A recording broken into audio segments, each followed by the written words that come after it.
Salut, j'espère que tu vas bien. Bienvenue sur ma chaîne. Aujourd'hui, je vais te montrer comment supprimer les doublons sur Excel. Déjà, avant de commencer, je tiens à préciser qu'on aura deux méthodes.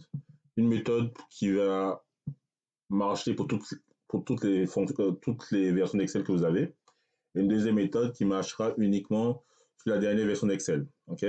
Via la fonction unique qui est disponible uniquement sur Office 365. On va commencer par la première méthode. Donc, je vais commencer par filtrer mon tableau ici. Donc, je vais donc donner filtrer ici. Donc, moi, je souhaite dans un premier temps avoir uniquement mes pays dans la colonne I ici, mais sans doublon. Vous voyez, ici, j'ai des doublons.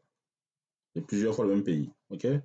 Donc, euh, c'est important ce que je vais dire. Il ne faut jamais supprimer les doublons dans la base de données. OK? Évidemment, je vous déconseille de faire ça. Donc, je vais copier tout ça. Je vais coller dans la colonne I ici. Voilà. Maintenant, pour effacer les doublons, je vais sélectionner toute la colonne I. On va dans Données. Et là, vous avez supprimé les doublons. Colonne I et je valide. Et là, ici, j'ai supprimé les doublons. OK? Ça, c'est l'ancienne méthode qui marche sur toutes les versions d'Excel. Ensuite, la nouvelle méthode. Grâce à la fonction unique, je fais égal, unique, comme ceci. Je vais prendre l'ensemble de ma plage de données. Donc, je pense ça jusqu'à là. Je ferme la parenthèse. Et vous voyez ici, on a la même chose. OK?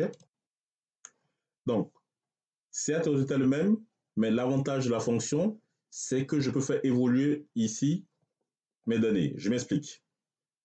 Là, je vais rentrer un pays qui n'existe pas dans mon champ. Là, je vais rentrer, qu'est-ce que je vais rentrer comme pays? Je vais rentrer, par exemple,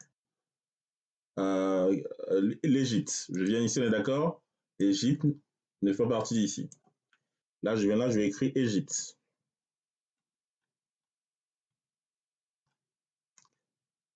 Dès que je fais entrer, vous voyez, cette partie-là où je ma formule évolue en fonction de ce que je rentre ici.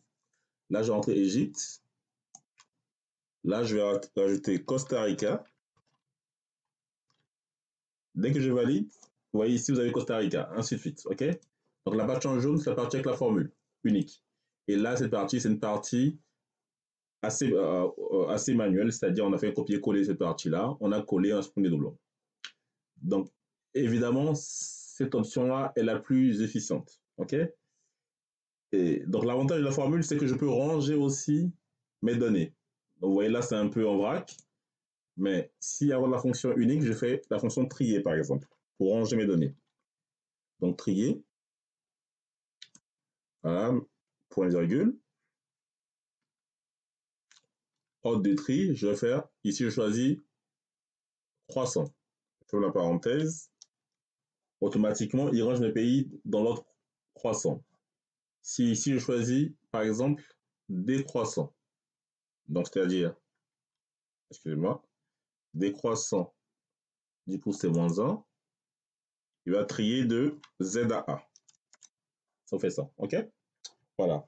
Donc l'avantage, ici, la fonction unique, je peux avoir mes données unitaires et aussi, en complétant la fonction unique avec la fonction trier, je peux classer mes données aussi, ok?